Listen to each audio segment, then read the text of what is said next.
एक व्यस्त high school में 3 शरारती दोस्त गलियारों में घूमते रहते थे।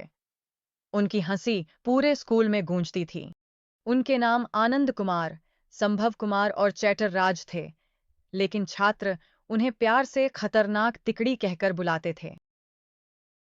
उन्हें मासूम शरारतें करने में बड़ा मजा आता था और वे अपनी मस्ती भरी हरकतों के लिए मशहूर थे। उनका सबसे पसंदीदा शौक था गलियों से गुजरती लड़कियों को देखना, एक दूसरे के साथ मजाक करना और अपने अपने क्रश को लेकर एक दूसरे को चिढ़ाना।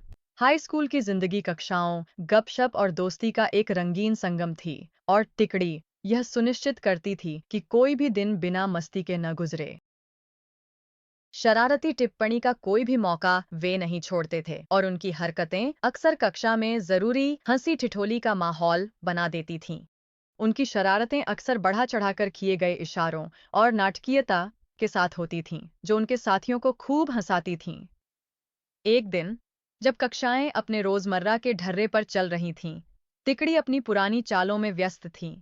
वे अपनी रोज की बड़बड़ाहट में मग्न थे, अपने आसपास के माहौल से बेखबर। उन्हें जरा भी अंदाजा नहीं था कि उनकी बेपरवाह फुसफुसाहटें उनके सख्त लेकिन न्यायप्रिय शिक्षक मिस्टर जिया की नजर में आ चुकी हैं। जैसे ही मिस्टर जिया ने बिना प्रभावित हुए उन्हें देखना शुरू किया, कक्षा में एक सन्नाटा छा गया। उन्होंने गला साफ किया, जिससे तिकड़ी की शरारतें अचानक रुक गईं। पूरी कक्षा उत्सुकता से देखने लगी कि अब आगे क्या होगा।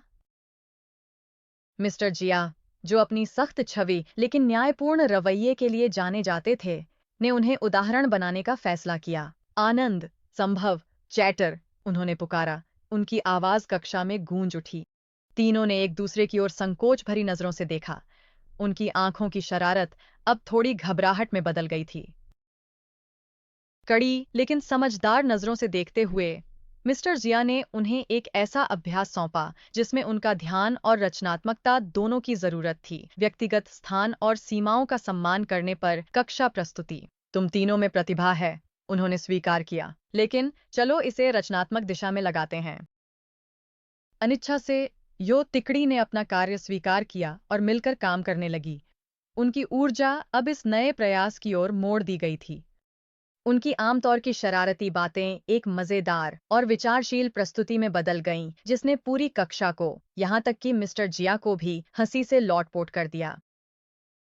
इस अभ्यास ने उन्हें एक अनमोल सबक सिखाया। उनकी शरारतों का इस्तेमाल सकारात्मक रूप से भी किया जा सकता है। तिकड़ी ने अपनी दोस्ती और शरारती स्वभाव को जारी रखा, लेकिन अब अपने साथियों के प्रति नई समझ और सम्मान के साथ। उस दिन हंसी और सीख के बीच उन्होंने मस्ती और जिम्मेदारी के बीच संतुलन का महत्व समझा।